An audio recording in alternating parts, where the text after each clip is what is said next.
Hanggang ngayon ba yung pa rin ang iniisip mo? Nakaya ko naman siya mag-inuman. Pipo, hindi umiinom yung tao. Nakaya ko rin siya mag-basketball. Golf ang sport nun. Nagawa ko talaga. Ang liit-liit ng tingin niya.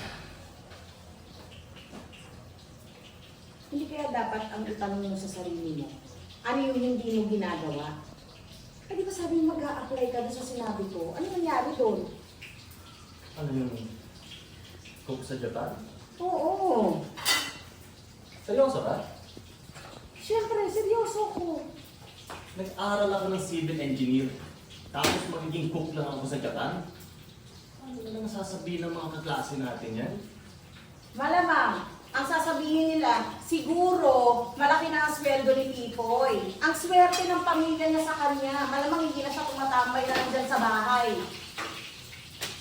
At malaking ginhawa kay Sandra siguro. Yan ang mga sasabihin nila. Hindi ko rin tutuloy yan. Ano ba naman alam ko sa pagluluto? Eh ano bang ginagawa mo? Bebe, halika na. Kaya na tayo. Mag-cure tayo, bebe, kain ka. Ano ba yung ginagawa? Sorry. Kung tayo, bebe, kain na. Fire tissue. Asan? Bebe, tara na. Kaya na tayo. Ano ba sa tingin mo ginagawa mo? Hindi ba naghihiwa ka ng sibuyas, nagtatagdag ka ng bawang? Katulad niya, nagpiprito ka ng isda. Ano pagkakaiba? Iba yun. Sa Japan yun. O ano naman? Diyos ko naman, Pipoy. Ang mahal-mahal na ng gastusin ngayon, tapos yung anak mo, lumalaki na. Lumalaki na yung gastusin natin sa bahay.